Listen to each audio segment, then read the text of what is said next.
If you listen to Brian Gutekunst carefully, you can usually tell what he intends to do. I got a chance to speak with him along with assorted media here in Indianapolis on Tuesday about his plans, and in particular, the three big topics that every Packer fan wants to know about. Fix the pass rush, deal with this number one receiver issue, and the future of Jaire Alexander. Hear what he had to say and what I think he means here on Locked On Packers.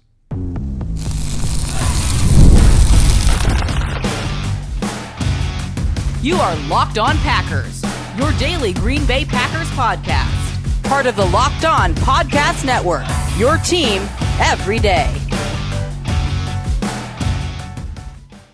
You are Locked On Packers, part of the Locked On Podcast Network, your team every day. I'm Peter Bukowski, and I cover the Packers for The Leap, a newsletter I would love for you to subscribe to. Follow me on Twitter, Peter_Bukowski. Follow the podcast on Twitter, Locked On Packers. Like us on Facebook. Subscribe to the podcast, iTunes, Spotify, Google Podcasts, wherever you find podcasts. You will find Locked On Packers, the number one Packers podcast on the internet, and the show for fans who know what happened. They want to know why and how. Thanks to everyone who makes Locked On Packers their first listen every day. We hope you like starting your day with us as much as we like starting our day with you. We're here in Indianapolis for the NFL Combine. Brian Gutekunst had an opportunity to meet with the media, and let me take you behind the curtain here a little bit. There is not one, not two, but really three sets of media availabilities for Brian Gutekunst. There is a local only, and that is TV people, radio people, print people. That is a video you can go and find, and we're going to use clips from that. There is also it's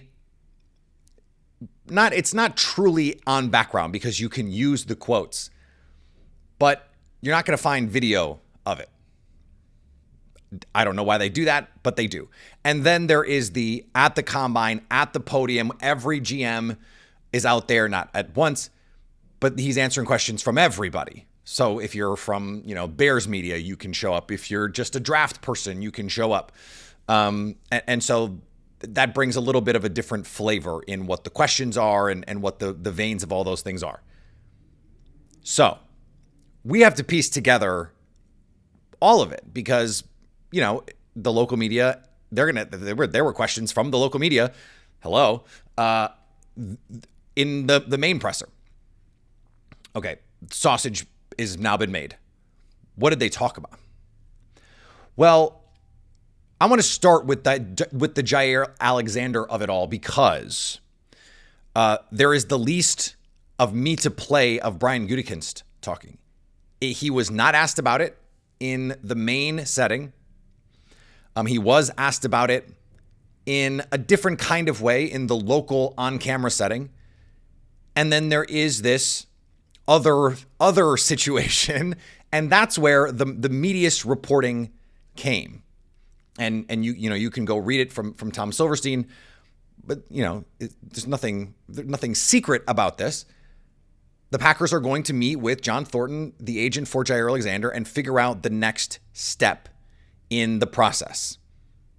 There was something though that I think is important here that came out of the media availability, the local media availability.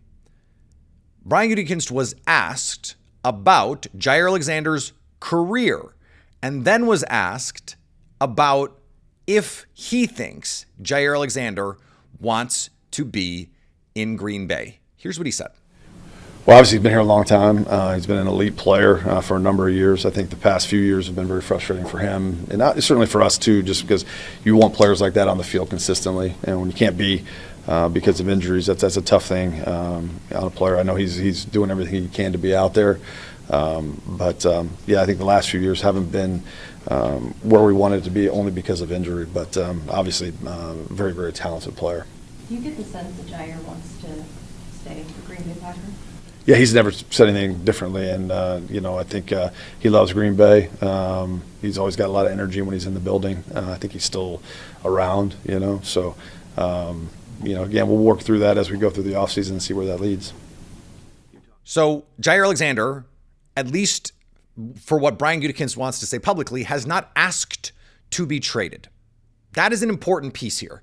There has been some framing that I've seen out there of, the Packers have not engaged in trade talks. Well, no, it was like, the Packers have not allowed Jaire Alexander to go talk to teams. Well, the Packers don't do that. And Brian Gutekunst actually said that. We would not let, if he were going to be traded, we would not let him go talk to teams. We would do that. He was also asked about if he expects Jaire Alexander to be on the team, and he said, we'll see. He could. It's not hard to read between the lines here. My view of this is the Packers, under the right salary constraints, would be willing to move forward with Jaire Alexander. My guess is how this is going to go, and then how this will be reported out after the fact. The Packers will meet with Jaire Alexander's agent this week. They will say, we want to cut in pay, or we're just going to cut the player. You're going to get more money from us than someone else. So let's see if we can come to an agreement. But remember what happened with Aaron Jones. Around this time, they had conversations. It seemed like they were working toward a solution. And then by the end of the combine, really, we didn't hear about this until March, but really in February, the team knew, Aaron Jones knew, this was not in a good place. Remember, the Packers can't trade, if they want to trade Jaire Alexander, until March anyway. They're not going to release him. I don't believe they are going to release him. They are going to try to find a trade partner if that is where they land. I don't think that's fait accompli. Again, I mentioned the leaks and the things that were said in the building. I think this is the most likely scenario, is that this is over. It's not a done deal, though. And if the Packers really wanted Jaire Alexander back, they would say it. They would say it. I mean, they said they wanted Aaron Jones back, and that didn't even work out because of the money situation. I do think there is a circumstance under which the Packers could say, this makes sense for us, for you to come back at a drastically lower number than is currently being paid for Jaire Alexander. I don't think Jaire Alexander and his agent are going to want to do that. And so I do think it's relevant. Brian Gutekunst said, Ja's been in the building. He's been doing what, he loves being in Green Bay. That stuff matters, but he's a good enough player and has shown enough that I think there are teams out there that could want him, that would want to pay him. And I think the Packers are just done. I think they are just done. And Brian Gutekunst, if he's not saying, yeah, we want the player back, how many times over the last few years has Brian Gutekunst been asked about these players? Aaron Rodgers? It was always, yes, we want him back, until it wasn't. And then it became more of, we'll see. David Bakhtiari, we'll see. We're still working through that. That's almost the exact same phraseology that's being used here. We'll see. We'll see where that lands. He's like a parent. We'll see. Even my son is not even 5, and he knows we'll see means probably not. And that's where the Packers are with Jaire Alexander right now. The pass rush. He had a lot to say, and I'm excited to get to this. So we're going to have a lot more fun here coming up as we talk about pass rush and talk about number 1 receivers. That's next on Locked On Packers.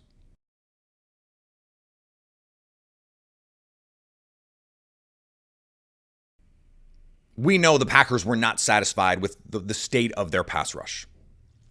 They fired defensive line coach Jason Rebrovich. It's telling that he did not even get a defensive line coaching job. He's joining the Bills as an assistant defensive line coach. He was their defensive line coach before.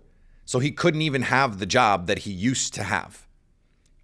I think that says something about where the league views the job that he did in Green Bay and the quality of the coach that they think he is right now. So we got a lot of information here on what the Packers are going to do.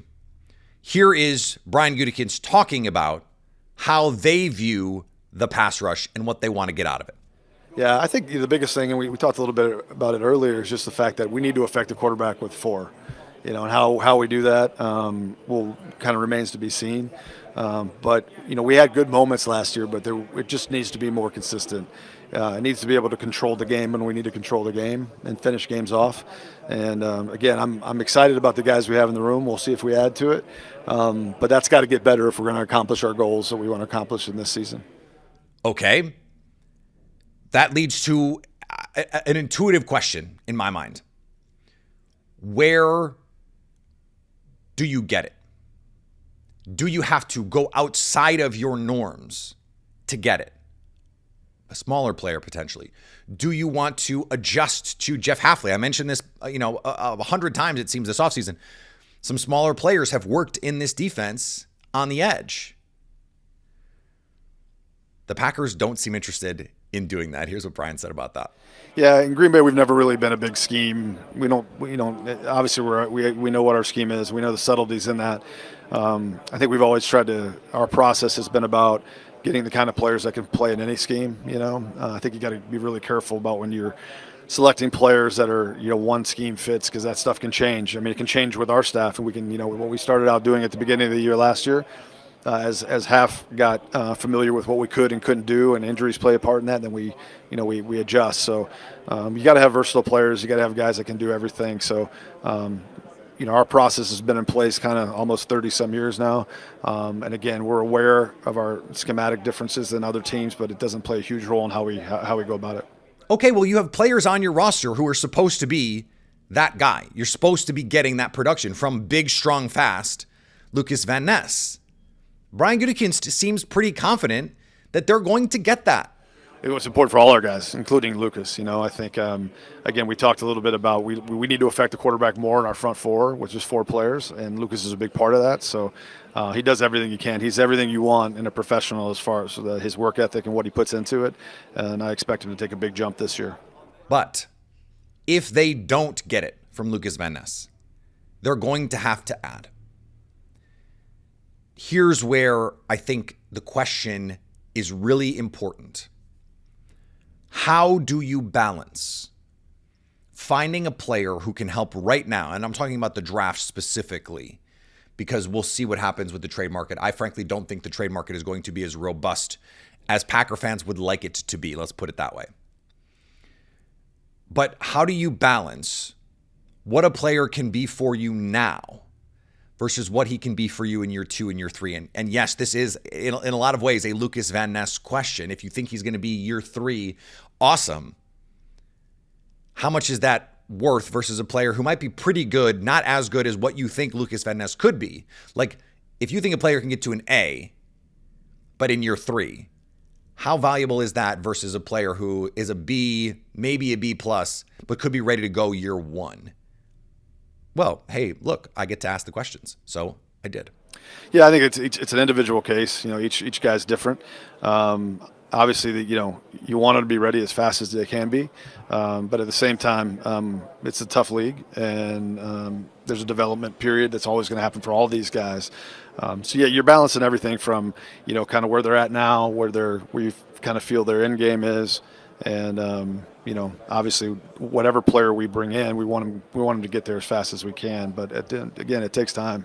There's no shortcut for experience. 2 things are true to me. The Packers believe in Lucas Van Ness. If they didn't believe in the players on this team, Jason Rebrovich would still be employed. But they are emphasizing this in a way that tells me they want to take a big swing here. And whether that's Khalil Mack and then a first-round pick, whether it's trying to go big with a trade, we'll see what that looks like. But they're going to add there. This is an interesting draft because there are some guys, Donovan Izraku, undersized, James Pierce, undersized. It doesn't seem like those guys are going to be on the menu for the Packers. Now, I think a free agent like Hassan Reddick, who's undersized, different thing. They look at free agents differently than they look at the players that they draft.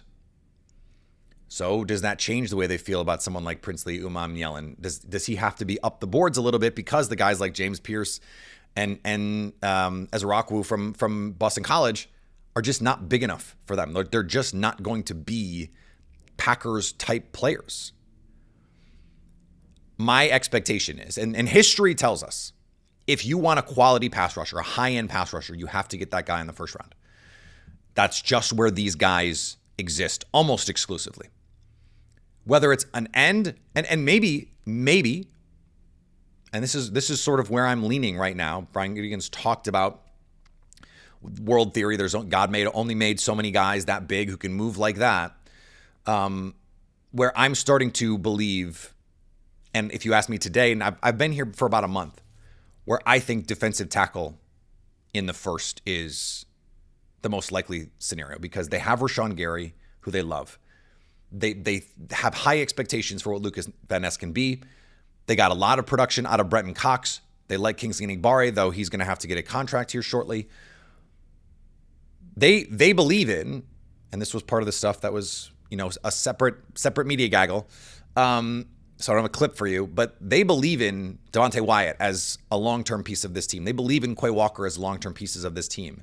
So if that's true, does that mean someone like Kenny Clark is not? There are going to be opportunities, and I think better opportunities in the first to get a stud defensive tackle at 23 than getting a stud edge rusher. And so for that reason, I think that's where they're going to go in the first round. If you ask me today, that's what I think. I'm going to get to talk to these guys tomorrow. I can't wait to do that. I'm going to bring you a bunch of the clips from the guys that we get to talk to, even though I'm going to be up late tonight trying to get you information. And boy, do I have some interesting stuff that I want to share at some point. I think later in the week we'll do a debrief of all the stuff at the end. But let's talk about this receiver issue because the Packers clearly want to have this conversation. So let's do it. When the game tips off, the NBA action is just getting started, and there's no better place to get in on the action than FanDuel, America's #1 sportsbook.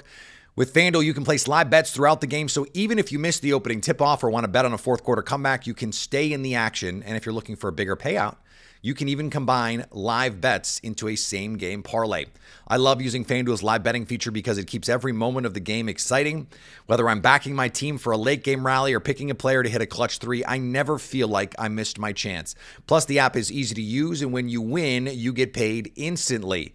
Right now, new FanDuel customers can get $150 in bonus bets if your first $5 bet wins. Just visit FanDuel.com to join today. That's FanDuel.com for your shot at $150 in bonus bets. Make every moment more with FanDuel, the official sports betting partner of the NBA.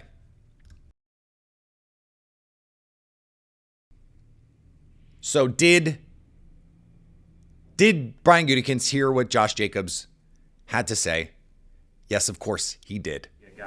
Yeah, no, I mean, I think Josh wants to win in the worst way, and I think his expression of that is just his desire to win, and certainly I think we got a bunch of guys in that room that are capable, and we're excited to see where they go next year. Now, I was wondering about this. So, okay, you had conversations with him. Goody knows how Josh Jacobs feels about this. But does that matter? Does it matter that a core member of your team is saying, hey, look, we welcome a player like this. We would be willing to take this guy into the team's culture. It would not rock the boat. Intuitively, to me, that would have some sort of impact on how you feel with your risk profile. Are you willing to take a little bit of a risk to bring someone in to potentially rock the boat with the receivers if the team as a whole is culturally strong enough and is advocating for this? Gutekunst was not really having it. Yeah, really, what our players say in the media doesn't really affect our the way we're going to go about things. I have a lot of private conversations with our players, and that's very important to me. How they feel towards our locker room and our team is important to me. But what happened, it doesn't really move the needle for me. Now, I think what he means here is anything that is said in the media is not going to move the needle for him, and that's like almost word for word what he said. But that doesn't mean that what is said behind closed doors doesn't matter. I read this as his way of saying to players, don't do this. If you want to bring in a receiver, if you want that number one guy, come talk to me. Let's have a dialogue about it. But what you tell Kay Adams and what you tell Peter Bukowski and what you tell anybody else at Radio Row for the Super Bowl, that is not going, like you going on a media blitz is not going to change my mind. But the conversations that we have off the record, behind the scenes, those matter. I don't think it's anything more than that. The question that they have to ask is, can they get from their internal development? They're high on Romeo Doubs.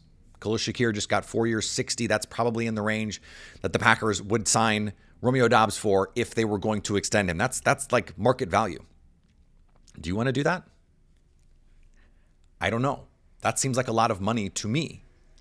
But if that's the going rate, that's the going rate. I think 10 to 12 million, 8 to 10 million would kind of be where you'd like to be. But this is what a starting receiver costs in the NFL now, and the cap is going up, and the Packers, they do have some questions here. That stuff matters too. But the question that they have to answer is to what degree do they think their internal development can get them where they want to get to? How much more can Jaden Reed do? I think a lot. How much more can Dontavian Wicks do? I think a lot. But then how does everything balance, and what is your long-term vision for this team?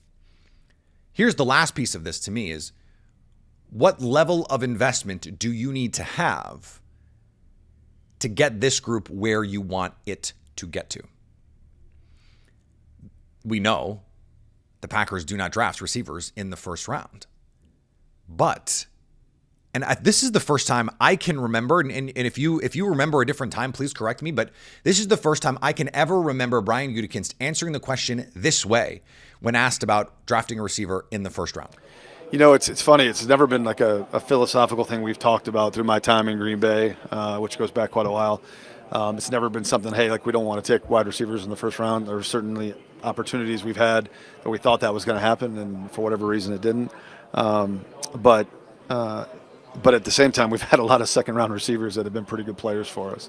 So, again, I do think the immediate impact of wide receivers is changing because of the way these guys are coming out of school, where they can be more impactful quicker. But, again, it's never really been a philosophical thing for us. It's really more just kind of how it shook out. I don't remember him ever saying explicitly, this is not something we've ever talked about. Like, I don't remember him saying, Ron Wolf never said we don't take receivers in the first round. Ted Thompson never said we don't take receivers in the first round. That is useful insight. Now, whether it manifests itself in the draft, look, I don't think we can say for sure, but I do think there's value in him saying, philosophically, we're not opposed to this. And we know that. We know that because in 2020, they wanted to take a receiver in the first round. They really wanted Justin Jefferson. They were not able to move up to get him. And then when they moved up, Brandon Ayuk gets sniped. They draft Jordan Love. They tried to move back up. They were not able to do that. They wanted to move back up to get a receiver, not necessarily into the first round, but they were trying to move back in the second round to move up in the second round. But they were trying to move back into range to take a receiver. They were not able to do that. They almost traded into the first round to get Christian Watson. They tried to trade into the first round to get, this is 3 years ago. The 2022 draft, they tried to trade into the first round for Christian Watson, and the Minnesota Vikings did not want to trade with them. They were eventually trading with the Minnesota Vikings, but they did not want to give the Packers that first round pick. They wanted to use that first round pick. And Christian Watson ends up going, 34? That's practically a first round pick. Jordy Nelson was pick 36, I think. So that's practically a first round pick. The idea that they would not use a first round pick on a receiver if they thought one was worth it is, to me, just not a thing. Here's the problem this year for those of you who are receiver curious, is this is not the draft for that. It's just not. 2020 was a historically good receiver draft. 2022 was a historically good receiver draft. 2025 is not. especially if Travis Hunter is a corner. There's some guys I really like on day 2.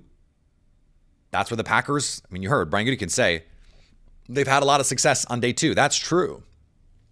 So this is not the draft for that, to use a first on a receiver. But I do think a receiver early is very much in play. If you had to make me guess right now, and you don't, but if you had to, I think the Packers will take a first-round pass rusher, defensive lineman. Could be someone like Kenneth Grant, although I think his testing is going to be freaky. I think on day 2, it will be corner and it will be receiver. Maybe not in that order, but they generally like that spot for their corners. And I do think a trade down is potentially available to them out of the first round. I would say based on some of the things that I've heard and situations similar, there's some intel I got this week, that other teams in host cities, let's just say organizationally, did not feel like they had full autonomy to do everything that they might have wanted to do. Now, I don't know if that was from the league or from ownership, and so the Packers ownership structure makes this interesting. I don't think Mark Murphy or, the board or a brand new president is going to be putting their thumbs on the scales here. But I think it's worth mentioning that this idea is not unique to the Packers. Okay, so this has been held in other cities before with NFL teams, and so there is this idea that exists. I have been very dismissive of the Packers won't not trade out because of the draft being in Green Bay. All I'm saying is I don't think that would be a unique set of circumstances in the NFL. This is also a year that is deep at deep at tight end and running back. The Packers do not need a tight end or a running back. I am very confident that they will take both on day 3. And you take your swings with athletes. I think Chris Brooks has solidified himself behind Josh Jacobs with Marshawn Lloyd, but there's just too much depth and talent in this draft. And the Packers, frankly, they don't have a bunch of holes. I think tight end, like Luke Musgrave, we'll see what his future is. You could add a really good athlete. That tight end 3 is someone that's going to play a decent amount for the Packers. Could you upgrade that spot with a freaky athlete on day 3? You absolutely could. So that's just something to keep an eye on here as we move forward. Tomorrow, we're going to hear from a lot of these guys. Walter Nolan, Pritzley Umamelin, a lot of the guys at the Combine, Jared Ivey, Ole Miss. These pass rushers, I am focused on the pass rushers in the first round because I think that's where the Packers are going to go. So we will hear from them on tomorrow's show.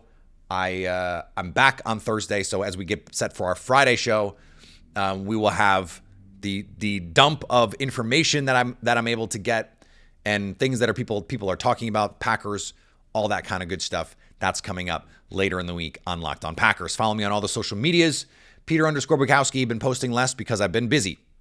This is a crazy busy week, a really fun week, and so yeah, we're having fun. We're having fun, but it's work too. We're working. It's work and fun. It's a work fun trip. It's a work trip, but it's fun. I love my job. I love the work. That's the beauty of this. Yes. Follow the podcast. Subscribe to the podcast. And we're here. YouTube. Go subscribe. Go subscribe on YouTube. Wherever you find podcasts. Rate, review, leave a review. That would really be helpful. Please do that. We're out here burning the candle at both ends, trying to bring you stuff. So we do that so that you can stay locked on Packers.